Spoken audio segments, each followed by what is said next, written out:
I'm on the line. Can you hear me? Oh, shit, you're there. Yeah. How long have you been there? Yeah, I said hi. You were too busy talking and Oh, hey, no. I'm Wayne. Listen to my own voice. Yay. Let's edit the show with mostly my voice. Yeah, okay. Excellent. and a welcome back to you too. It's great to be back. Minisode.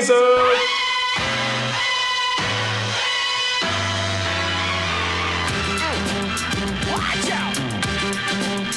Here it comes. Watch out!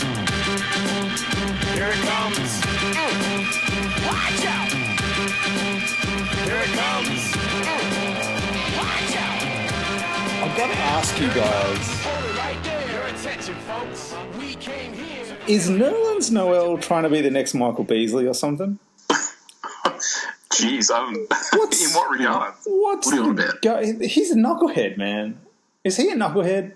I feel like he's a bit of a knucklehead. So he got the fine for smoking weed and got a suspension. So that's pretty much ended his season. So I think he got like him and I think Cephalosha. I think he got one as well. He got a fine. I don't know if the two were related or anything, but yeah, basically he smoked weed and got. Obviously, the NBA has a pretty high tolerance, has a low tolerance to drugs, rather, unless you're playing in Denver.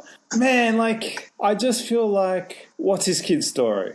Do you know what I mean? I mean, do you guys get a feeling that maybe he just expects no, he hasn't done anything. He just expects the world. I mean, he's in Philly and complaining about minutes, and to an extent, I can understand that, and.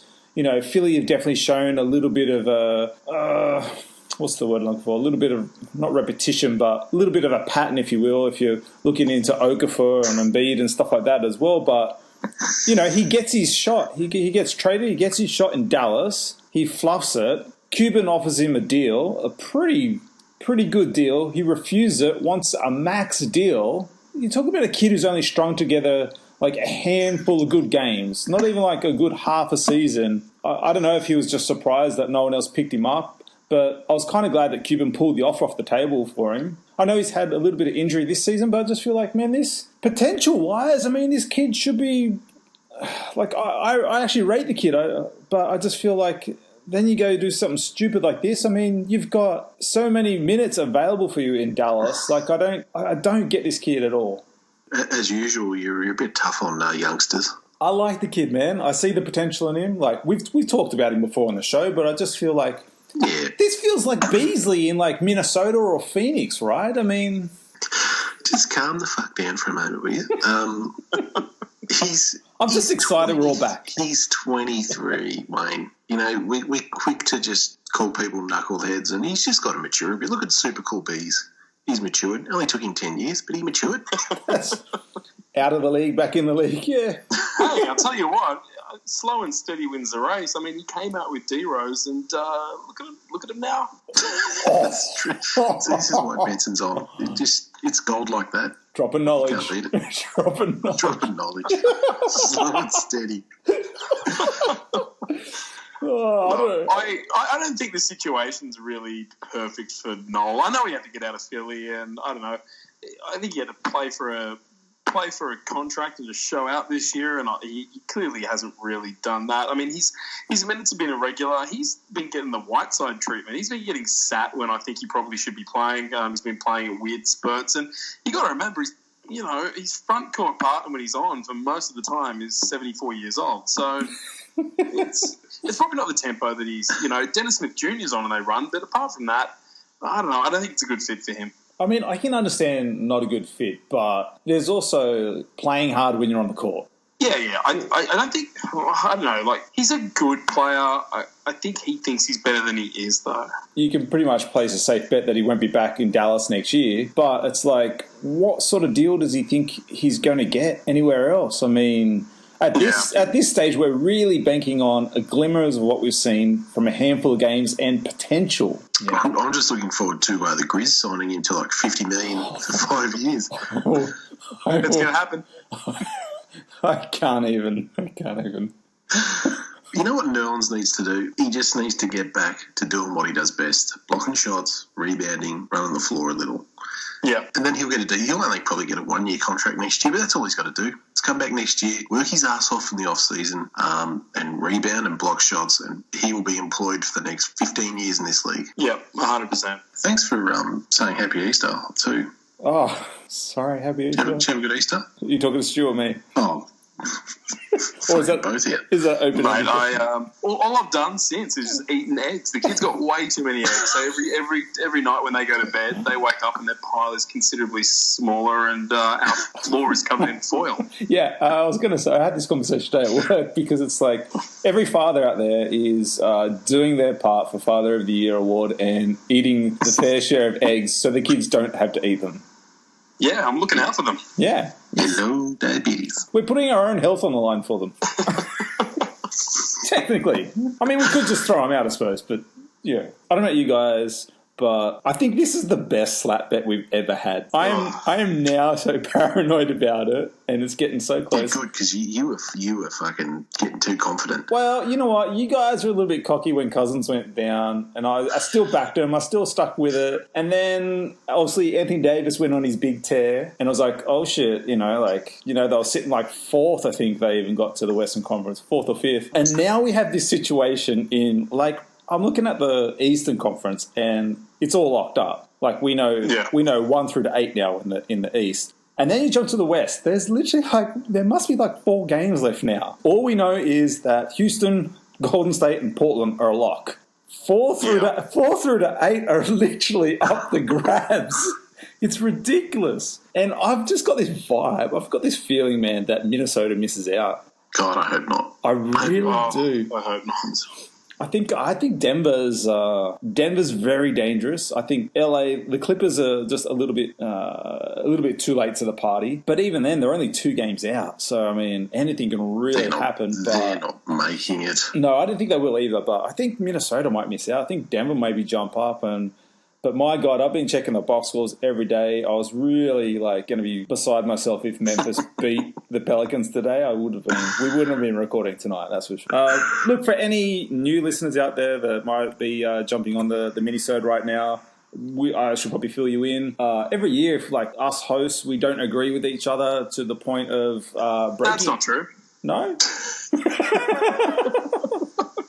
Slap bet. It's true. No. We have what we call a slap bet, which means that we lay down the rules for a slap bet. This year being that I said at the start of the season that the Pelicans would make the playoffs. Stu and Vince disagreed. We laid a slap bet down, so now we are where we're at. 4 games left. This is getting very tight. And I just want to say, if the Pelicans do make the playoffs, I have... you are not backing out of it. I have contacted my lawyer from the law offices of Rodgick and Rodgick, and he has given me some super advice to not slap myself. So if I can't comment any more about it, but if you've got any concerns, you can contact my lawyer, Steve Rodgick. Rightio. Okay. That's all I can do. You're such a soft cock. I'll tell you what. I've got a fragile face, and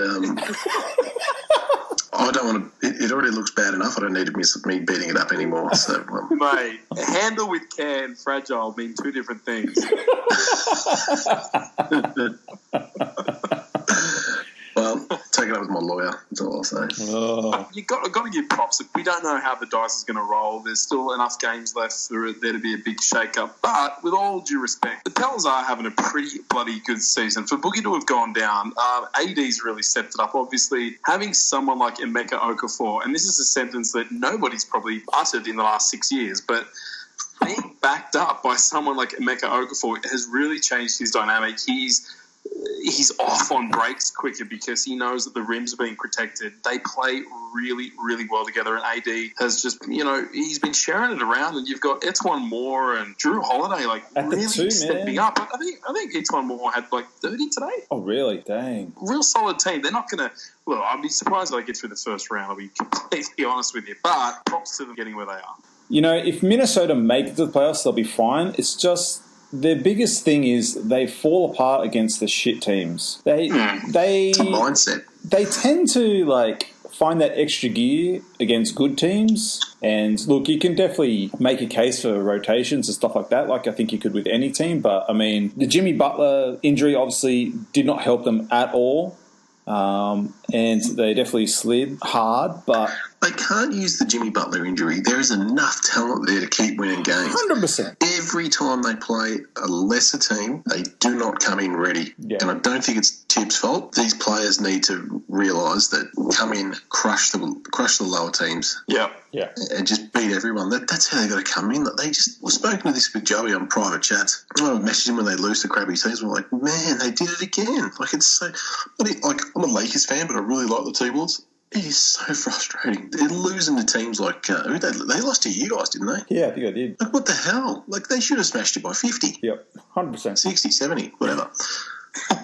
Yeah, it is super frustrating. If they miss the playoffs, what a what's the word I'm looking for? Schmozzle. Disappointment. It's a massive disappointment. I think some of their body languages and some of their performances have been massively disappointing. Just individually, I've been watching quite a few of their games on late night on NBA.com on replay, and I'm the same. I just really like him. I don't know. I've always liked him. I've liked him Kevin Garnett days. I've been a fan of Kevin Love days. I really have enjoyed watching the Wolves, and this season I thought, well, this is it for the fans. And man, it's just there are games where Wiggins, you have to check if he played. There are games where T just goes MIA or cannot put the ball in the hole. There are games where they're relying on Jamal Crawford, and I love Jamal Crawford, but I don't want my team to be relying on him. And I don't know, I just think just way too many games where the effort is lacking. And I don't know if it's burnt out or what with the minutes, but man, it's as a Timberwolves fan, it must be frustrating as hell because the talent level does not equal the positioning, the ranking, and the future as well. It's really weird to watch. If you go on, I'm going to give a shout out to Timberwolves Explosion on Facebook. Joey! And his podcast, check him out. Used to be a season ticket holder. Anyway, I've lost my marbles again. Oh, yeah, Andrew Wiggins. There are fans out in Minnesota and some of them are on Joey's page that if you say that Wiggins isn't doing enough, you get attacked from all angles, saying he's an absolute gun, he's this and that. But my argument is he's, 4 years in? Yep. For him to be 4 years in and averaging, 17, 18 a game, to me that's... Yeah, it's good, but I thought he'd be doing a lot better. It's not enough, right? It's not that the scoring's not enough. It's the other things. This is the first time, actually, Vince, that we've spoke about Wiggins and you've actually criticised him a little bit. Do you know that? Since he's been in the league. I'm a big Wiggins fan, but there comes a point where you've got to draw the line and go, you've been in the league long enough.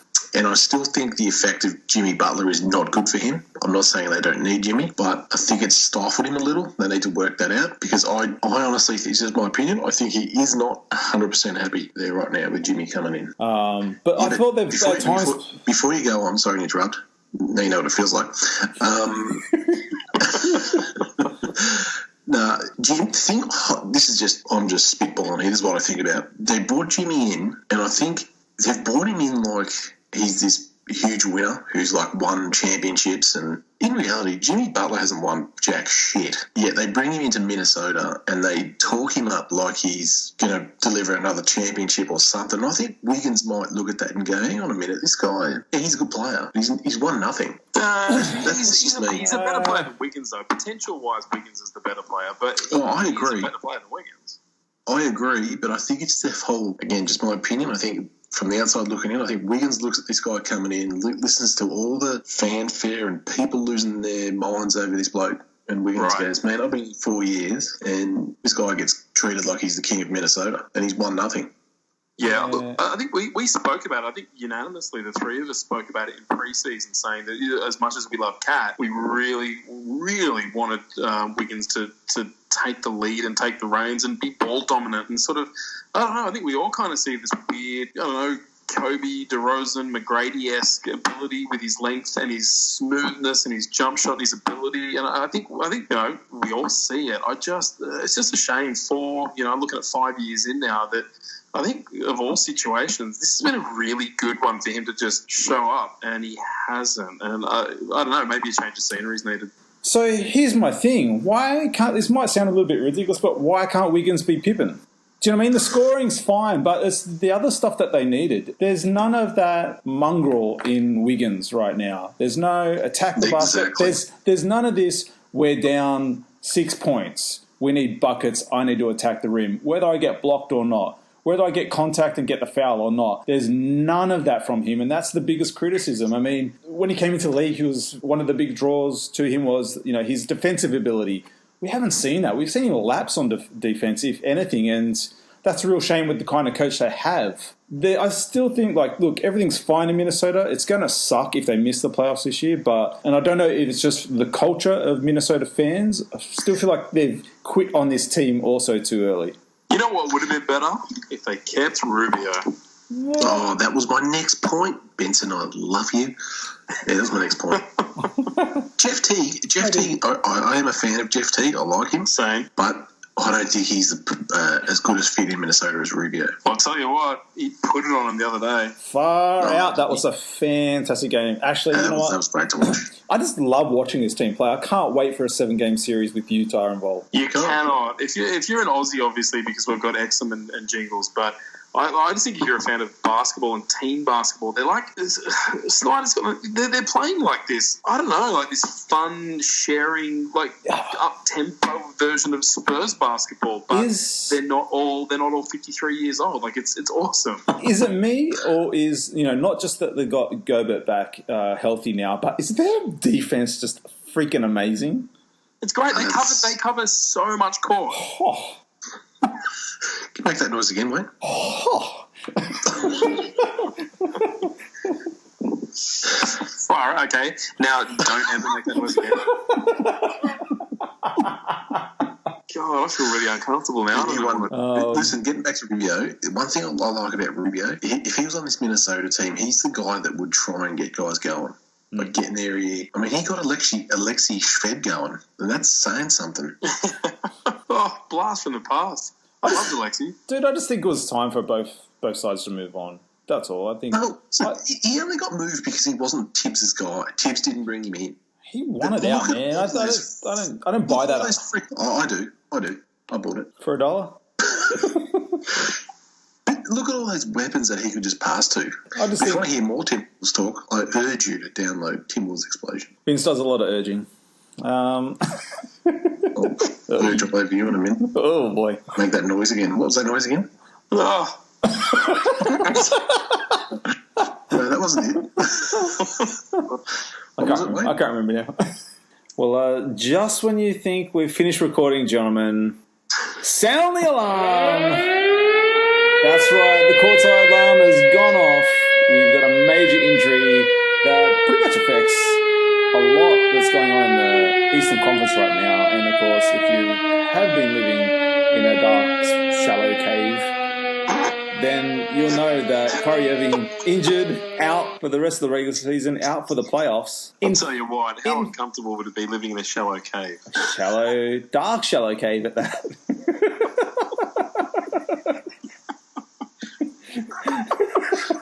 The light can normally get into the shallow ones, you know that? Well, it's like a light's just there, but it's too dark. It's too dark.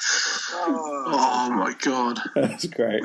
Look, Irving goes down. Man, what a tough season for Boston this year. Just when it looked like it was all cherries at the start of the season. They've had so many injuries.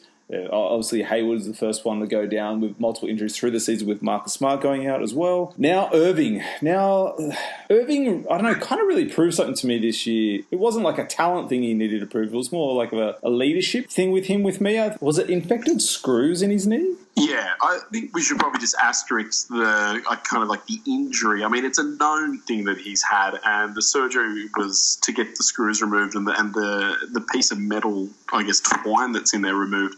It was always going to happen, but it's just the irritation that he's had around it and the flare-ups has just brought it forward. So it's not like it's an injury. It's not like he's, just pulled up one day at training and went, no, I've done something. Yeah. It's just been accelerated in the fact that the surgeries had to happen, and then he's had an infection on that. I don't think obviously anything for Celtics fans to worry about. It's just a bummer that it happened after such a kick-ass season. Yeah, I mean, well, they pretty much put away second seed now in the East, and oh man, first round matchup without their leader, I suppose, is going to be pretty tough. But I still feel like this team can definitely get out of the first round. You know, I'm actually pretty excited. I mean, there has been some criticism on the Courtside Facebook page about Coach Stevens, which I strongly disagreed against. But I'm actually excited to see what he does with this roster. I mean, there's the opportunity now for players like, Jaylen Brown and, of course, rookie Jason Tatum to really step up and really be a focus of the offense now. They're definitely going to get out of the first round, but the main guy for me is Jaylen Brown. Love that kid since he came out of college, but not only him, is it Terry Rozier? Man, he's going to be big, yeah. Is he a rookie? I thought he was around. No, he's second year. Second year. But another guy who's playing really well at the right time of the year is Greg Monroe. I think he had a triple-double today. Oh, really? But his last few weeks have been really good, and they're going to need him in the playoffs. But for me, they'll go as far as Jaylen Brown can carry him. Ooh, no Tatum love. Nah, let's not forget he's a rookie. You don't want to throw too much. I think they're going to run through him and Brown, though. They're going to run what? Sorry? I think they're going to run the offense straight through those two guys. I mean, they're such hard covers. Oh, you can run it through him. I hope he responds well, but I think it'll be more Jaylen Brown. I think there's a very good argument that if you look at last season's team that Brad Stevens had to take to the playoffs, and you consider IT's injury that sat him down. So, I mean, this is 2 seasons in a row where Brad Stevens has unfortunately had a marquee player and cog in his system go down. This is a better team than last year. I mean, you've got Al Horford and Baines playing better together, and Baines is playing some really good, efficient basketball at the moment. Throw in Monroe. Rozier's got a year under his belt. Morris Twin, whichever one they have, is really good. We still don't know. And, they've just got guys who have matured. Brown has taken it to another level. Tatum is smooth as hell. I love that kid. He is just such an old school player. It's like a poor man's Grant Hill at the moment. I love his game. Yeah. I reckon they're going to be all right. I reckon they could even get through into the definitely past the second round. Do you know who averages more rebounds and assists than Tatum, a rookie? Yeah, I think he's got that really, really bad shot. That's him. That's the one. Yep, that's the one. Yep. Oh boy! Look, I think they'll go okay in the playoffs. I just don't think they can. Like I thought with Irving there and the way Cleveland have sort of had the year they've had, I thought these guys would probably come out of the East, but I don't think they can get to the finals or even get past LeBron without Kyrie Irving. No, I don't think they can do that either. And you're giving Baines just a bit too much love there, I think. Oh, he only shoots it when he's a pretty high chance. And I don't know. I watched him against Miami the other week, and he stepped out and hit back-to-back threes, and I lost my shit. What? Oh, Jesus. You know what, Vince? It was crazy. He started the game like 5 of 6. The bench was going mental. We've gotten Spurs Aaron Baines, not Detroit Aaron Baines in Boston right now. So it's working. That's true. Yeah. That's true. Yeah. Yeah. Look, I like him when he plays for the Boomers. It's just the NBA Aaron Baines. I don't know. I'm just jury's out for me. It's a bummer of a time for a Celtics fan. I mean, to get an injury to start the season and one to end the season, it's the bookends that you probably don't ever want as a fan of any team. But you know what? If you get some good rest over the off-season, they've got the glimpse of hope of Hayward doing running drills. The future's bright, and they continue to draft well, and they still have draft picks. I mean, Good time to be a Boston fan. The only thing with the Irving thing that irks me a little, he's had this pain in his knee for a good month and a half, maybe 2 months. Why not look for an infection then? Clearly it was there then. Maybe he just thought it was pain, like normal pain, and he was dealing with ice. I mean, I think too at the start of the year, Vince, it's like there's almost like that, he considered himself the leader. He wanted to come in and be the leader straight off the bat for Boston. Maybe he could have addressed it early on in the year, but with Hayward going down in game 1, maybe he thought... But it wasn't there early in the year. Since December, I think he's had... Well, I read somewhere that it was December or January that this thing was scheduled by the trainers and the athletic staff to get done in June. So this was always going to get done. That's fucking crazy. Well, Sorry. it obviously just accelerated in how much pain he was in. I think they scheduled it, like, we're going to get this thing out, we're going to do it at the end of the season. So it was on the cards, but I just think it obviously got aggravated. That's interesting. But yeah, look, that Celtics fan, there's nothing to worry about next season. They'll come back bigger and better than ever. Look, we covered Boston pretty thoroughly early on in the year. And Vince, you mentioned his name before. We never kind of got back to Boston in the later half of the season. But, yeah, Terry Rozier, man. I mean, that kid can really ball. I mean, I've been watching, like, had my eye on him sort of from midway through the year when he started dropping double-doubles off the bench. And I was just like, man, you know what? This kid would be a good investment for a bad team who needed a point guard. Hello, Memphis. We got a point guard right now. Come on. Yeah, let's trade him. Let's trade him. Boston aren't letting him go. There's no way. Yeah. No. He's a great defender, and he wants the ball at the end of games. Man, does he like taking that last shot. And so if he's pretty good at it too. So are you saying if the Kawhi situation doesn't get sorted out, that Boston won't part with Rozier in a package? Oh, piss off. Hey, you blame your boy Shaq for that. Really? Shaq thinks Kawhi's going to Boston. Does he really? Yeah. Wow, he's wrong. He's coming to Lakers. So that rumor is getting a lot of airtime. Yeah, sorry. All right. Well, if you're RC Buford and Pop, I am asking for Tatum and first round pick that they've got. The Brooklyn one. I don't think you get Tatum, but I think you could get Brown. I think you could get. Sorry. Kawhi's an NBA champion, Finals MVP. You're getting Tatum. You got to remember Vince's RC Buford right now. He's going to hang up the phone. That's right. Danny's hanging up. Yeah, could you not? You're not taking Brown for Kawhi. No way. As much as I love Brown. What, package Brown, Rozier? I mean, look, Tony Parker's on the way out. I mean, they're not going to want Rozier. And You're not going to get... No, it doesn't matter whether they want him or not. If you're giving up Kawhi, you want... elite. You want Tatum and a one. This is Danny Ainge's stingy ass. He's not giving up shit. This isn't Kobe Oldman he's dealing with. He's dealing with Pop and Buford. Oh, touche. Oh dear.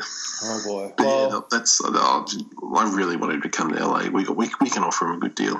This off-season is going to be crazy. I mean, we've got not only have we got this Kawhi drama, we've got obviously LeBron Stakes is back in the running again. We've got Boogie coming off Achilles surgery, which is going to drop his market value, but someone's going to throw big bucks at him. It's Spurs might, Wow. Oh. I just threw it out. I thought about it the other day, but they might. You never know. LA, DeMarcus. That's not bad. Kawhi if he stays. How can the Clippers have to get rid of Doc? Yes. There's yes, and I think DeAndre Jordan's gone too. Jerry West will make it happen, don't you worry. He's just a consultant, mate. Jerry West will make it happen. I could see Doc Rivers in New York. Really? That's not bad. Okay. I think Doc needs a year off to freshen up. Just to get his voice back. Yeah. It's pretty bad. It's so bad. Maybe he can vacation with Fibs. You know whose voice is terrible? Bloody Mutombo. No, that's just Mutombo. Come on. Monster. I love Mutombo's voice. It's fantastic. Well, I actually think it's gotten worse. He was on Area 21. He sounded terrible. Do you know the amount of money I would give to hear Mutombo go, cookies, It's on. Jimmy Kimmel or someone got him to do it. It's on YouTube. What? Oh, shit. 100%. It's on YouTube. I'll find it and I'll send it to you if you can't find it. Please do. That will make my year.